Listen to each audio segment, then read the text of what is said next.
Assalamu alaikum wa rahmatullahi ta'ala wa barakatu. Da zaran mun samu wani ci gaba wanda muka ga zai amfanar da al'umma, mukan yi ƙoƙarin kawo muku shi. Wannan wata sabuwar garaɓasa ce muka samu daga kamfanin MTN, wadda za ka samu data 1.2 gig a kan farashin Naira 150 only. Na 150 ɗinka ta ishe ka sai data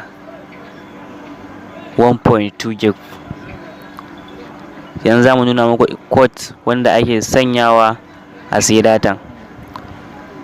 Da Allah idan yau ka fara ziyartar wannan shafin namu, muna so ka danna mana alamar subscribe, sannan kuma ka danna alamar ƙararrawa domin samun sababbin bidiyoyinmu da zarar mun ɗora.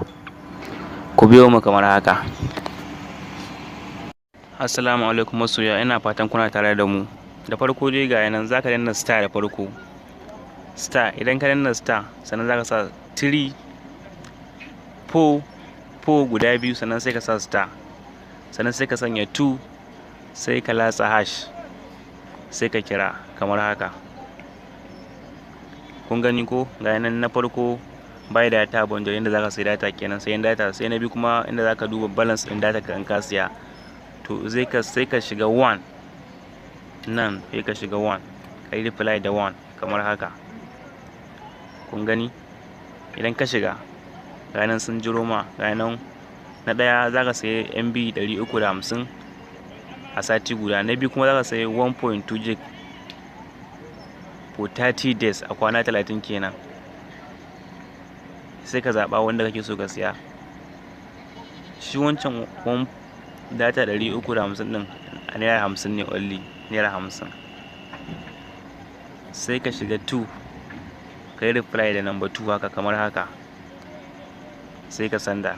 Kun gani ko ga nan, you will be migrated to mPOS to enjoy 1.2 mPOS monthly plan for Naira 150.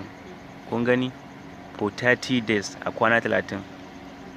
Idan kana bukata sai ka yi shiga ka yi reply da 1 processed kenan, sai ka tura kamar haka. Kun gani ga nan, idan kana so da zaran ya ƙare wata ya cika, za su siya ma wanda kansu ne ko dai za ka ringa siya da kanka. Idan kana so ka ringa siya da kanka, to sai ka latsa number 2, reply da number 2. Idan kuma kana so su ringa siya ma da kansu ne, to sai ka reply da number 1. Yanzu dai muna so mu siya ne da kanmu haka, to sai ka yi reply da number 2.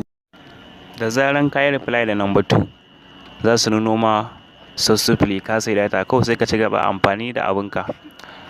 Please kada ku manta ku danna mana alamar subscribe da alamar ƙararrawa domin samun sabbin bidiyoyinmu da zarar mun ɗora.